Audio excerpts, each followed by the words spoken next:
Еднакво.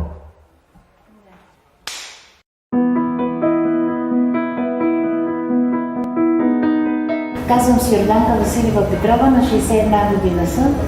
Аз съм с едно много редко заболяване, което не е много само заболяване неврологично и ортопедично.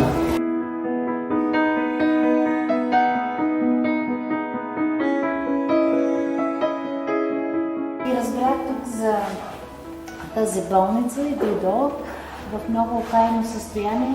Въобще не може да се движа със страх, но попаднах на много добри рехабилитатори, които ми даваха голяма сигурност и надежда.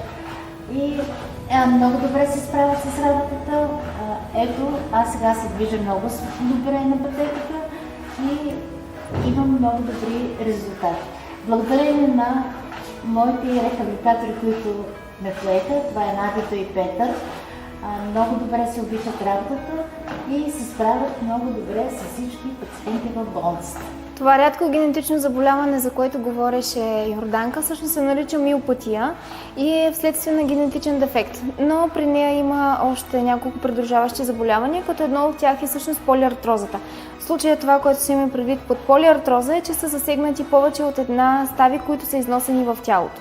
Това, което правим с нея е базирано на нейните първоначални оплаквания, когато тя дойде. И тъй като тя дойде с оплаквания от много силни нощни болки, наблегнахме на това да стабилизираме бедрената мускулатура, като правим много аналитични упражнения. Правим клякане, правим напади, правим упражнения и срещу съпротивление от ластици, защото нейното състояние го позволява. Също това, което отскоро правим, е вече ходенето по ходещата пътека, като ходенето е средно около 5-6 минутки, като се отново гледаме нейното сегашно състояние. И това, което също правим, е велоергометър, което също е много важен и за тренирането на сърцето, тъй като тя дойде с високо кръвно, което дигаше предимно сутрин. Аз имах много силни болки преди това да дойде. Много силни болки, които особено през нощта, когато спя, не може да спя от болки.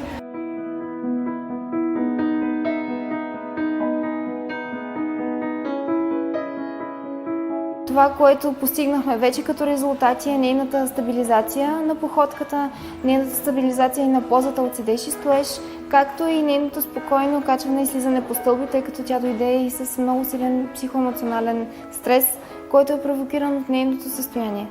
Работим с нея от малко повече от 2 седмици, като нейният успех от първия ден, сравнен с състоянието и в момента, е поразителен. Първите дни тя изпитваше страх от слизането и качването по стълби, което е едно от основните дейности от ежедневния живот.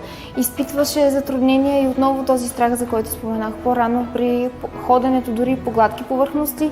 От времето, в което работим заедно, приблизително вече 2 седмици, сме изчистили значително страха от слизането и качването, от ходенето по равни повърхности, тренираме походката в различните й вариации на зигзагообразни, ходене напред, ходене по различни повърхности. Тя се справи отлично с всички поставени упражнения. На 100%, както тя искаше особено да хвърли помощното средство, бих казала, че трудно биха се случили нещата, но нейното значително подобрение вече е факт и ще има и още.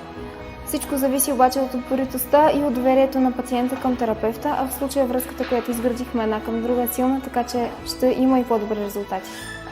Всичко зависи от рехабилитаторите, които много добре се обичат работата и това е много важно за пациента.